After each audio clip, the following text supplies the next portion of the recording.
Okay, guys, first thing that I need you to do is take a look at these positions, pretend like you're playing each one of them in a real game, and think of what you do next. On lesson 187, we went over these two positions. We talked about how to attack on the same flank using pieces when we decide to take with the G pawn, apparently weakening the king's defenses, but we could also use those lines to get to attack the other king. And of course, I left you the other position as homework. If you missed that lesson, go back and we'll be waiting for you here on lesson 189. Now, with that said, guys, this position that you have in front of you, I'm going to leave it for last, but if you feel like working on it right now as warm-up, just know it's white pieces to move. See if you can find the winning combination here.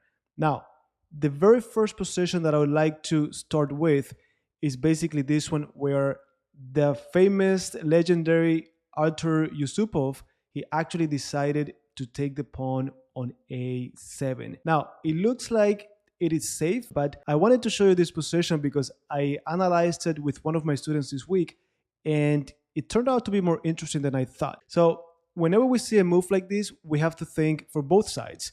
First thing is, can the queen get trapped? There are definitely ideas with bishop d7, rook a8. We have to look into it. Now, unfortunately for black, after bishop d7, rook b1, and they're ready to take on b6. So it is not so easy. Now, still, if your tactics are sharp, you probably thought of, what if I do b5? Well, they always have ideas like bishop e3, and they find a way out. However, the second thing that we have to look into is, okay, this queen got a free pawn, but now the queen is completely out of the game. So automatically, I need to create something on the other side of the board. So this queen is going to take at least a couple moves to incorporate itself to the defense on the other side of the board. We have talked about this many times.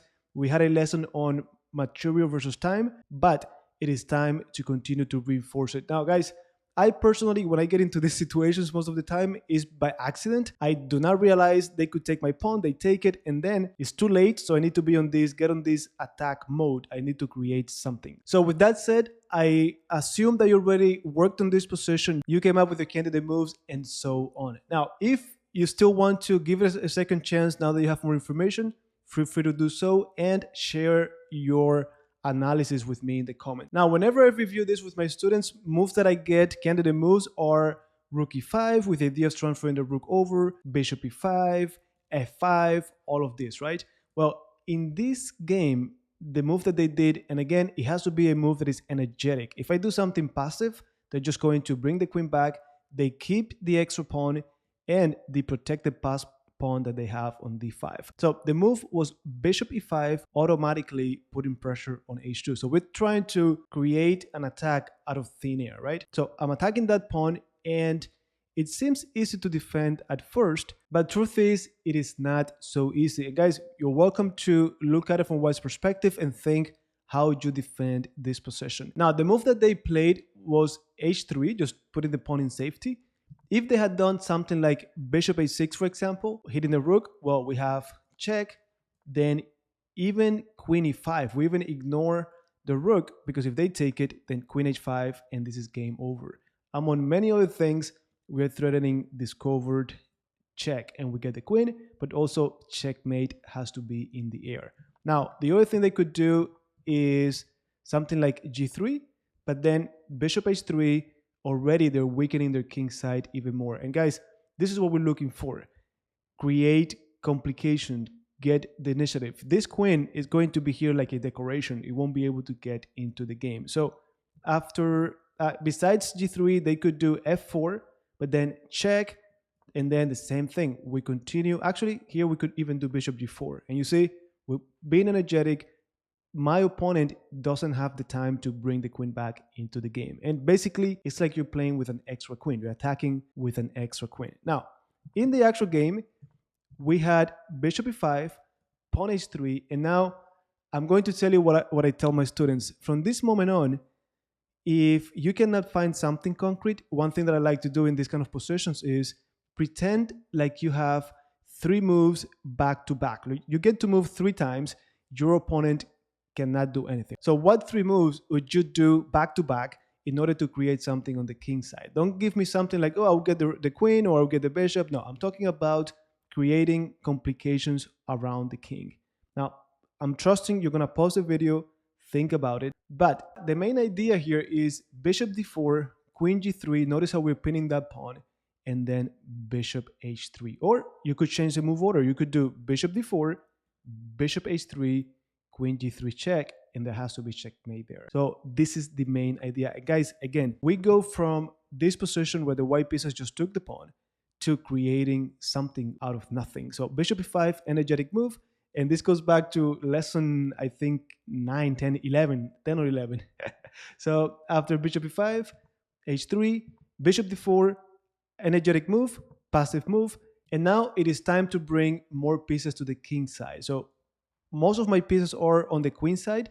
I need to find a way to bring them to the king side. So queen f6, and this goes back to lesson 187, attacking that king, bringing pieces. On one of those positions, it was the same thing. The queen was completely on the wrong side of the board. We had to use the unstable center. We had to use those lines to bring them over. So after queen f6, we have bishop e3. They're saying, okay, go ahead and take my bishop, please. And here, guys, I need you to, again, take your moment, look at candidate moves. Every single time, we need to be looking for the best move. It has to be an energetic move. Now, candidate moves here, rook e3, bishop e3, because we look at checks, we look at captures, we look at threats, right? So those are my two captures. Queen f2, it looks really bad, but we have to consider it at least. And then lastly, bishop h3. So in this game, of course, after we calculate each one of them, you're going to see that bishop h3 is just very, very powerful, guys. Forget about taking on h3. If they take, we simply go with queen f3 check. King could go to g1 or king could go to h2. Now, see if you guys can visualize, if you can calculate the whole thing. How should we continue?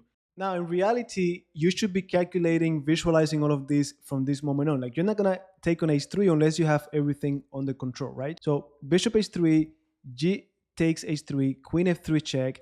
Then what to do if the king goes to g1, what to do if the king goes to h2. Now, I'm assuming you already did that. So let me show you quickly. If they had just taken, we have check. If king goes to g1, easy. I think bishop e5 should do it. But the most powerful continuation is rook e3, f takes, check. King moves, forget about rook f2, we just take. And at this point, we got check, check, and checkmate.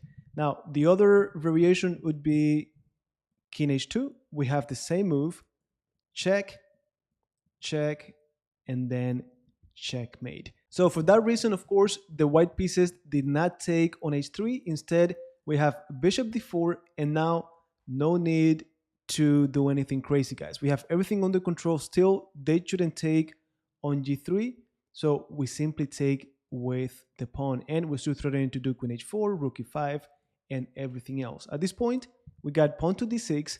Now, rook e5, all of you are familiar with the rook lift, rook rollover. We have talked about it so many times. We've had easily more than 10 lessons talking about rooks going through open files, open ranks, and so on. So rook e5, then pawn to f4 finally, and now rook goes to e3. So you see, we could go to the h file, or we could stay on e3, putting pressure. So after rook e3, we have queen b7, trying to bring the queen to defend finally, but then after queen h4, this is just too much. They cannot take. Instead, we have king g1, getting away from this file. But now, guys, there's a very powerful move.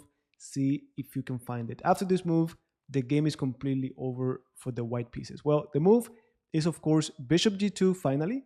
Now I'm hitting the rook, I'm hitting the bishop, and if they take, of course, I just pin the queen. Now, bishop e4, just to show you a little bit more of how the game continued.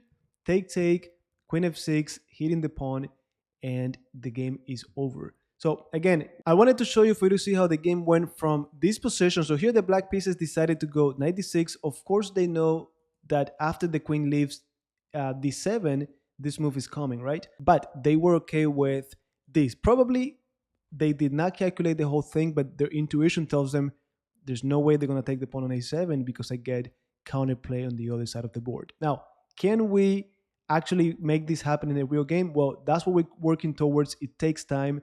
But with all of these lessons we've had or we're having on attacking the king, we're going to get there, guys. Now, the only other position that I have for you is this one over here. I'm going to leave it as homework as well. Like always, the answer is going to be in the description of this video, but please let me know in the comments what move you thought of, why, that way I get a better idea of where you are. Good.